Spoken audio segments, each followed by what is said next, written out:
lot of questions I had. Oh, it started now. Okay. Yeah. So I was wondering why we do this, why other things. In India, I was not introduced about spirituality because there are no elders in the house and something like that, and no internet those days. So when I came here, I started looking for, and the first book I read is the Autobiography of Yogi, which is an excellent book, which gave connection between science and the spirituality. And I was thinking, everything is already there. And then 91 or 92 time frame, the Gulf War happened. And these Americans were boasting that, oh, we have patriotic missile and which will destroy other people's stuff. I said, interesting. That's what they used to show in the our Kurukshetra, Ramayana stories. Agneyaastram, Pashwatastram, and all these things used to come and they destroy each other, which is nothing but a patriotic missile. So my why for reading spiritual books is to connect what is happening in the life and with whatever I explained before, which are not explained completely with the science and other things. It is explaining it. For that, Autobiography Yogi gave a lot of details like power of words, power of thoughts, and telepathy. A lot of things are explained. Even he goes and meets with Bose, who does experiments with the plants and says plants have life. I didn't know about that, but he says that time by inducing pain to the plant, he can see the pain going through the plant by connecting different diodes. In the autobiography, he explains that also. Another thing he explains is a real life example is one person is always naked. He used to go around Baba and whatever they give, he used to drink. And one guy wants to test him. In those days, not forget about us. This was in 1940s or something like that. He wants to test him. So he gives the lime mixed water to that person, like a milk, and he says, okay, he drinks and he doesn't feel anything. But the guy who gave starts rolling on the floor with the heart. Man, I can't bear it. I can't bear it. Then he falls at his feet.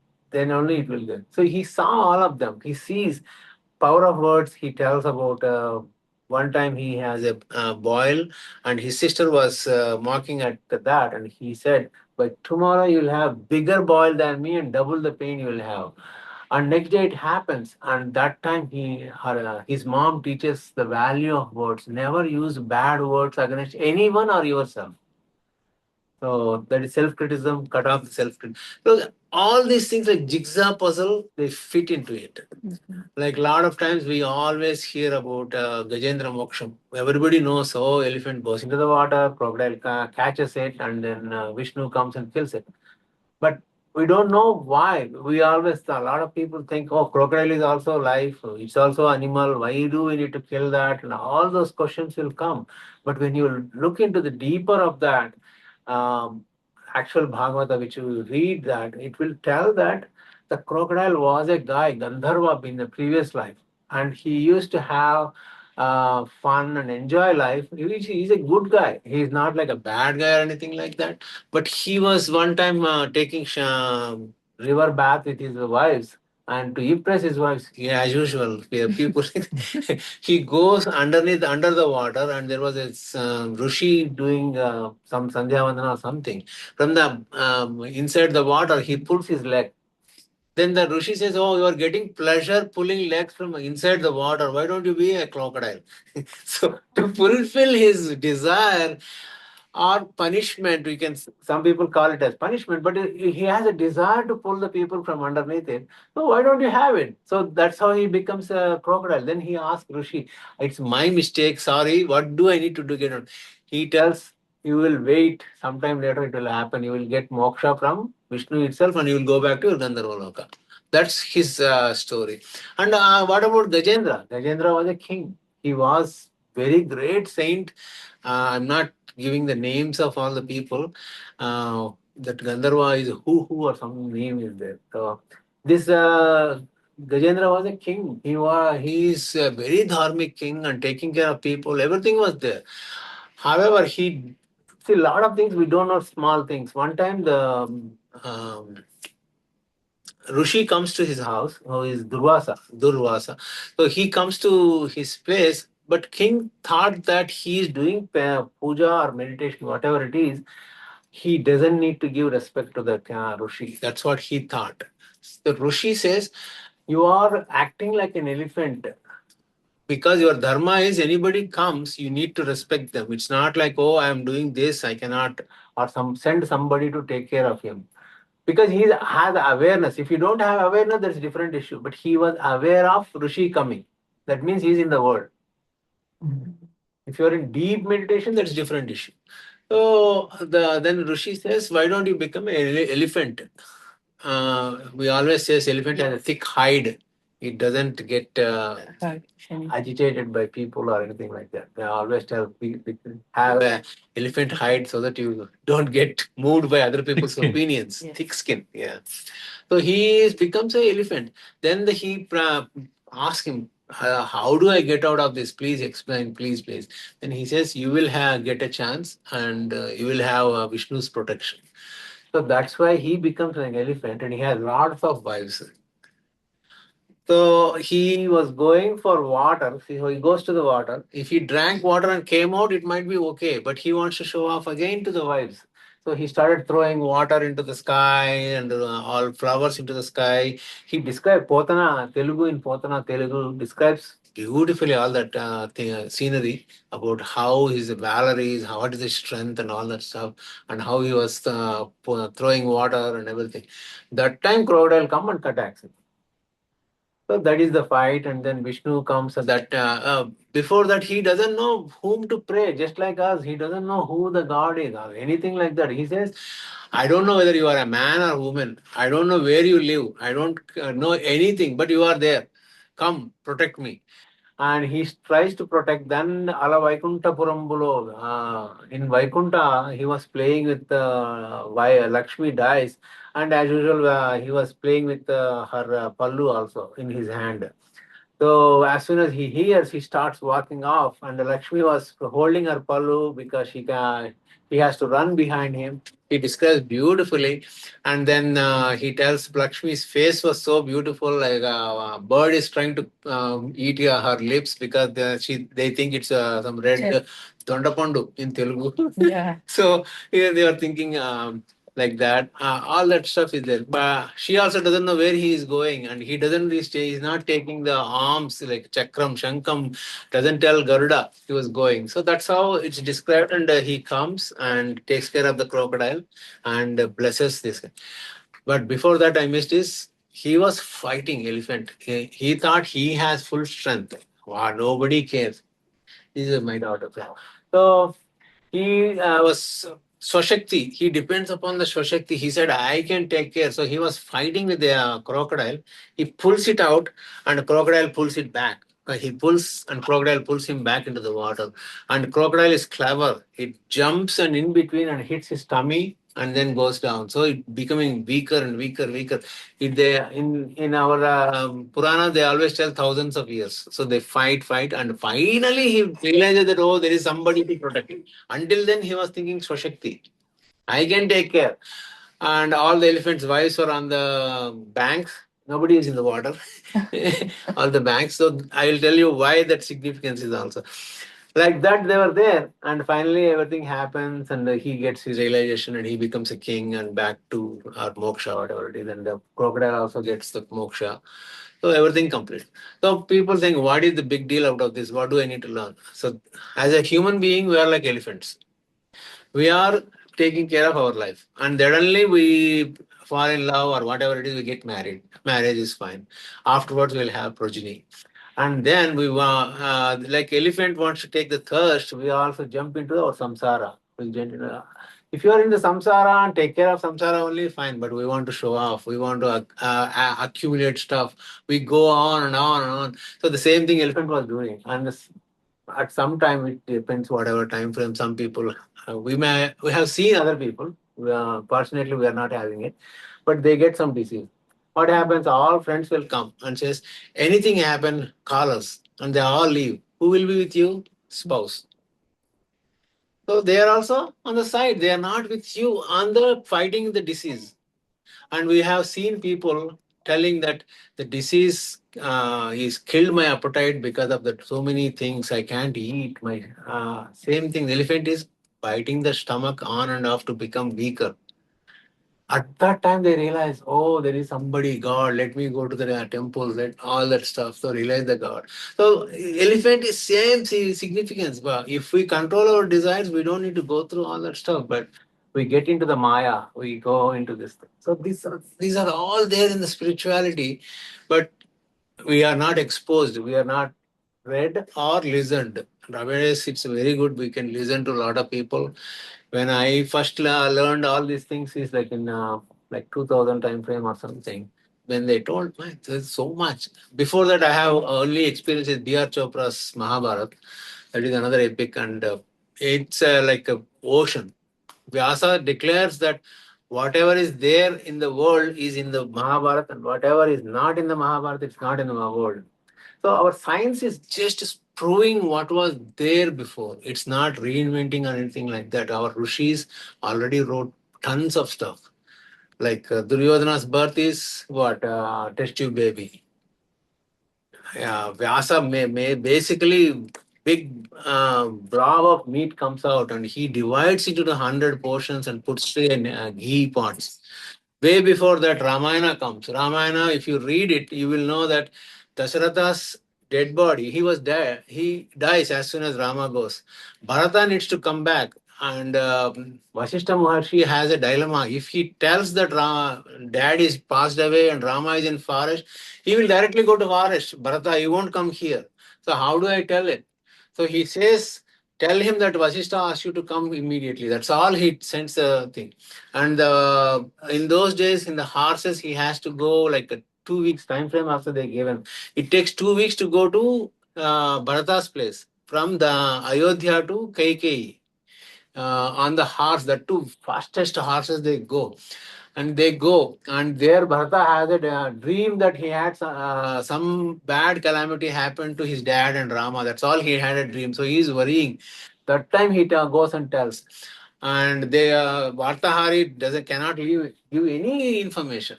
Then the with whatever quick route they took, they takes 3 weeks. These guys they are going 2 weeks non-stop, but he's a king, so prince. He has to come, so it takes at least 3 weeks. By the time he comes, whole city was mourning, and he doesn't see any enthusiasm, anything. He gets so this thing. So for 5 weeks, they preserved Dasaratha's body.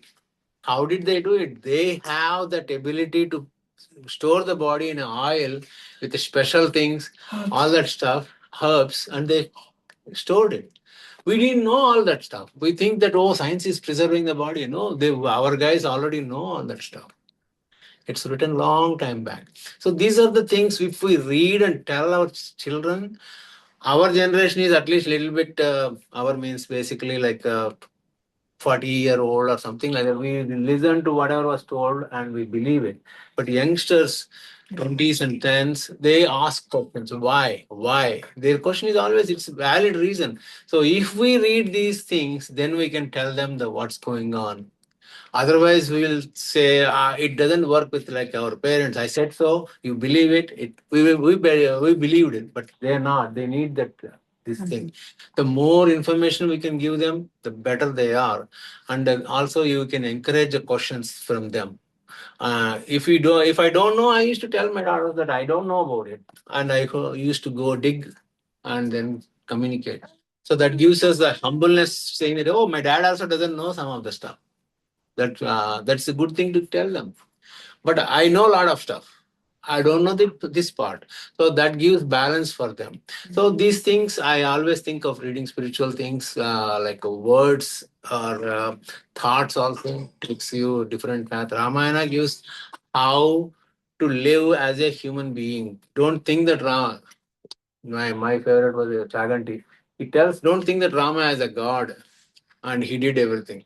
Because we will say, he is God, he can do all that stuff. No, he is a man who lived like a man life. He didn't use any of his spiritual powers. All other people know that he is God. Like Shabari was waiting for it. How that story in there, like Shabari was waiting for him for ages. Same thing happened. Ahalya was waiting, doing penance for ages. And when she got Shapa itself, Gautama Rishi says, one day Rama will come. So when is that? We don't know, but there is so much links. All that is predicted, but he never gave his powers away or anything. He fought like a man, he cried like a man. One time he gets so much anger against nature. Only thing to pacify him, Lakshmana falls on his feet. To lift him up, his anger goes away. That fast he gets rid of anger. But for us, anger will be burning like spirals. Nothing will stop you. But as soon as Bharata falls at his feet, he's calm. So that gives a technique like if we surrender, if we say, okay, it's my fault or whatever it is, other person will cool down immediately. It's not like defending or it's not like you're wrong or doesn't matter. So those things you learn. On top of it, when Hanuman comes, Rama was he just talks. Hanuman talks, and he goes as a saint. He doesn't show his real form. But Rama says that also there is a difference. Like different Hanuman is minister for somebody. So Rama doesn't talk with Hanuman directly. He talks with Lakshmana and says that this person is very learned and he learned all Vedas by his words. That's why Hanuman knows what to talk, when to talk. All that stuff is Hanuman. That's we need to learn. For that example, they give is with when he goes to Sita, he was thinking what to talk there because if he talks Sanskrit, she will get doubt because Ravana might be coming in a form and he cannot talk any other language. So he chooses Janakapuri language, her mother tongue, and tells Rama story there. And Rama story, whenever Rama story is told, Sita gets the happiness. That's how he communicates there. Then with Ravana, he communicates differently as a messenger and with the full power. He says, I am the one who came for Rama's this thing. When he comes back, with the monkeys, they are all excited. When he's coming also, he didn't say, Sita, I went there and all that stuff. He says, Chutiti Sita, I saw the Sita. First thing what is you to communicate, I saw. So all monkeys are happy and he tells all his valor, everything there. But when he goes to Rama, he doesn't show any of that stuff. He was so humble. And then he communicates what he needs to communicate there. He doesn't tell about, I killed these many people, I talked with Ravana, nothing. On top of it, as a Duta, he knows everything there. He observed. That's why he went, when they take him around the city, he was seeing, he was estimating what is the city, what are the things are there, everything. So I communicate that with my dad. I relate that to my dad. In childhood, whenever I go out, and he asked me to ask whether somebody was there at home or not. I go there, I find out, and they says no, he's not there. So I come home. I says, Dad, he's not there. Then my dad immediately says, where did he go? I said, I don't know. When is he coming? I don't know. If you ask what is going to happen, is your head going to become big? He used to say. So so every time I go, I used to think from my dad's perspective what he might ask. Okay, let me ask this question. Let me ask this question. All questions I find out and come home. He finds some question, something. I used to fight with my dad. I think about all the situations. Still, you find something. So I always relate to Hanuman. Like Hanuman was Rama didn't tell anything about him. All he said is go find for Sita. But he saw who is the enemy, how much strength he has, how many forts he has, how many doors they have, everything. He found out everything. That is the beauty of Duta, or whenever we go someplace, that is the beauty. So all these things are in the spiritual books. Don't think that they are like something, blind faith or nothing like that. Pick a very good book and you will get lots of answers, lots of answers. I really amazed by my progression happened from Wayne Dyer and Jig Jigler, all these books, and then slowly moved. And I used to think, how come these guys are telling all about Hinduism, but they never mention about anything? But Zig Ziglar, no, Wayne Dyer at the end of from '92 I started. He started way back. by 99 or something like that, he used to say that this is from Gita, this is from Hinduism. He was started telling about it. But Wayne Dyer, Divya loves Wayne Dyer because she did like a yagna last year for 15 books she read. Divya is Detroit. My daughter is also Divya. So, like that, all these people tell. Yes, I read all the books and I listened to majority of his books last year. Enya about Reindeer. All these people gives you bits and pieces, and you form your own jigsaw puzzle. Life is like a jigsaw puzzle. When you read any book, it will complete some picture of your mind's picture. So that's what I always think of reading spiritual books, and then this one. Yes, even Sagara Mathanam also, we all know about like, they churned the Milky Ocean and they got Amrita and other stuff. But if you read it, it's a beautifully described, like how that there is a tactic. Vishnu tells them that go, you may already know the mountain was there and they put a Vasuki. So, who will hold the head? Who will hold the tail? So, if you hold the tail ahead of time, there's a lot of people that we observe that if you do something, they want to do the same thing. So they ask Vishnu, Devatas ask Vishnu, what do you do? Go hold the head. So they immediately went and hold the head. And somebody who needs to hold the tail. Rakshasa is insult to hold the tail, like holding a feet, it's insult. They said, we want to hold the head, we want to hold the head. Devata said, okay, take it, and they went to the tail portion. But when you are doing churning, it's a snake. It releases so much of poison, fuse, all that heat, all that is Rakshasas bearing it. So that's why Vishnu already thought about it. So think about how other people think ahead of time. It's like a chess game and move the pawns for your benefit. It's not like cheating or anything, but he knows their mentality. They want to feel superior. So let them feel superior. By explaining, no, no, no, you hold it, they won't. Yes. So, like that, so much of it there, and then there comes a lot of things from Sagara Matanam. Like even Lakshmi Devi came from that, and the Dhanvantari, who is the specialist of all the healings, he comes from there. Uchchaishwam Ashwa comes, white horse, which is show Chanchalatvam. That means it's fickle minded. That one is taken by Bali. First one, whichever as soon as comes, they can take Bali. Oh, Bali wants to take it, take it. They always looks at Vishnu and Vishnu says, okay, this way or that way. So Ashwa goes, which is Chanchalatvam shows. Bali takes it. But when elephant comes, he gives it to Indra. But they already got it, they give it to Indra. If they taken this one, Airavata goes to this side. So all these things, if you observe with curiosity, what's going on, what are they telling, it gives a beautiful picture, which you can tell with the kids. Sir, out of all the, yeah, please continue. Yeah. But I was like surprised to see the way how you have brought up all these books into your life. What was that one book which made you look at the beauty? Was it, which book was it? The difference between Yeah. the Western versus. Okay. For that, I tell, like when I was in India, I don't know about anything about Bhagavad Gita. All I know is Bhagavad Gita is sung by Ghantasala in Telugu. I don't know, but it used to come every Sunday in the radio, Bhagavad Gita. So I know that Ghantasala sung it, and I didn't know that it is from Mahabharata. I don't know anything about it. All I know is there is Gita Makarandam, which is a Telugu book written by Tirupati Swami, the Kalahasti, Vidya Prakashananda. That book used to be there, and my dad, every festival, he used to get rid of the dust on it, put some flowers, and chant a couple of slokas. That's all he used to do because he doesn't know much education.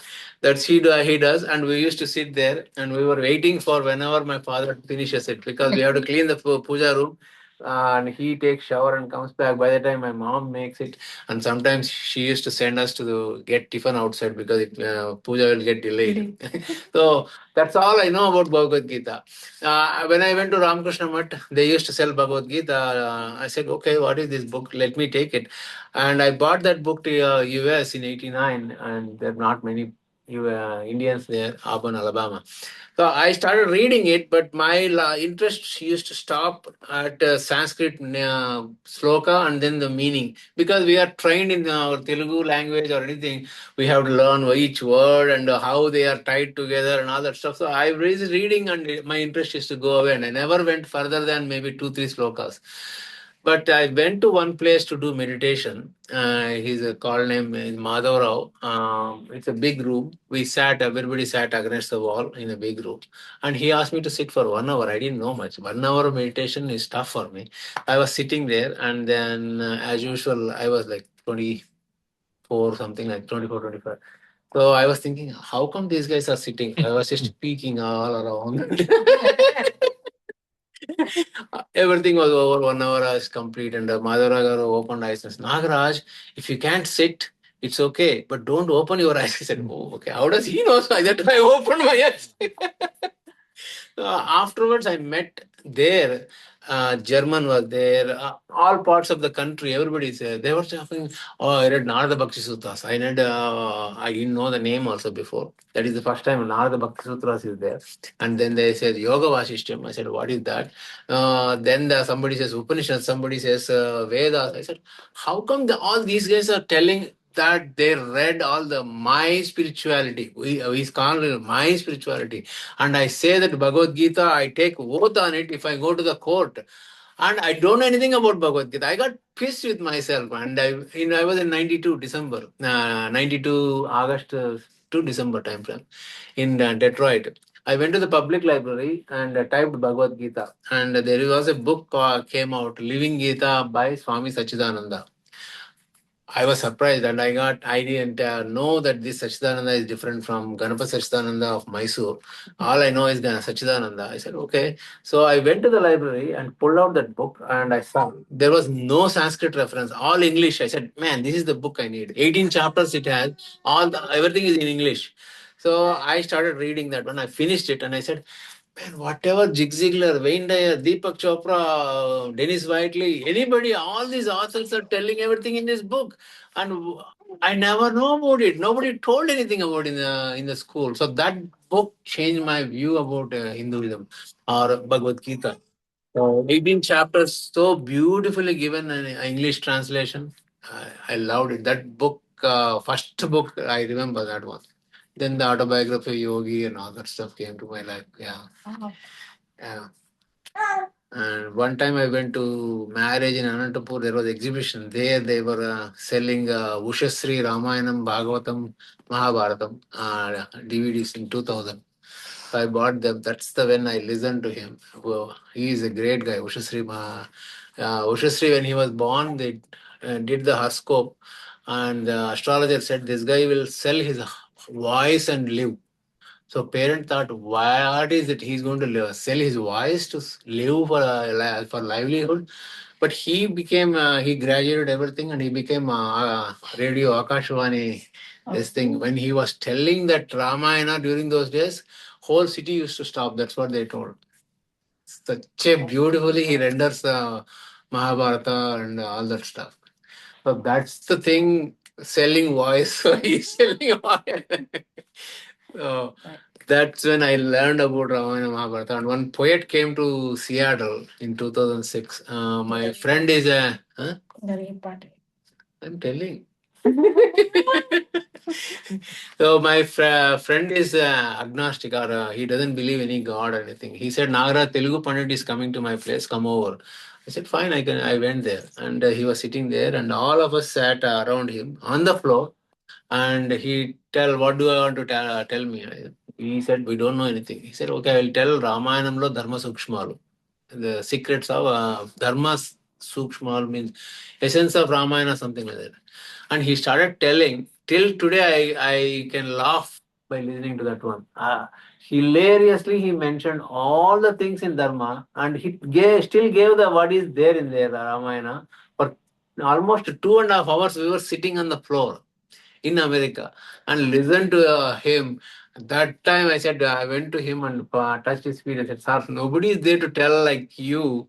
We are missing it. And then only Chaganti came to my life. And then That is also another experience. My friend's mom sent it to the DVDs to him. Those days, only DVDs or MP3s came to him, and it was sitting on the table. And I asked him, "What are those?" "Oh, my mom sent me something. I haven't listened it." I said, "Okay." After 3 months, also they were sitting there. I asked, "Did you listen to them?" He said, "No. At least you listen to them." I said, "Okay." I took it home and I put it on my home for 3 months. Then I talked with Gayatri and said, "At least we need to listen something because we bought from him. So we need to listen and return it." So we searched and everything is Ramayana Part 1, Ramayana Part 2. There were 8 or 10 CDs are there. And then there was Saundarya Lahari. Only one DVD was there. I said, "Okay, this is good." These are all too much stuff. So I listened about Saundarya Lahari. It's 8 hours of Saundarya Lahari talk. He didn't even cover Saundarya Lahari is 100 slokas given by Adi Shankaracharya. Some people don't know that one also. So Adi Shankaracharya wrote basically 55 of them. 45 is given by Shiva himself. That's what they say. So Ananda Lahari and Saundarya Lahari, both called Saundarya Lahari. So 100 slokas, I think. And he described Amavaru like mother goddess such a beautiful way, and we were non-stop listening to all the 8 hours within 1 or 2 days. Then I started listening Ramayana and went back to him. There was one DVD missing, so I asked him, "Go search for it. I want that." That's how I listened 82 hours of Ramayana first time. That time. 82 hours. 82 hours they rendered. I always think, I think 82 hours listening that too whenever we want. But the guy who told, he has to sit there for every day and tell it. So I always think about his perspective. I said, okay, my effort is less. I can listen to it. Wow. So that's how I came to this thing. And Mahabharata, Sankshipta Mahabharata by Gorakhpur Press. Anyone can get it. It's 2 books, 2 volumes, A4 size. Beautifully, they have written and given the essence in English, Tamil, Telugu, everything is there.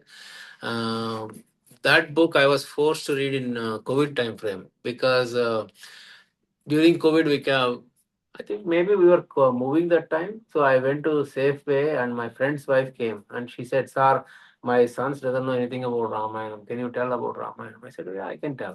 And her husband came and says, "No, no, no, we don't need to go to anybody's house. Let's do Zoom." That is the first time Zoom I started using it. I did Zoom and my older brother's first daughter is in Seattle.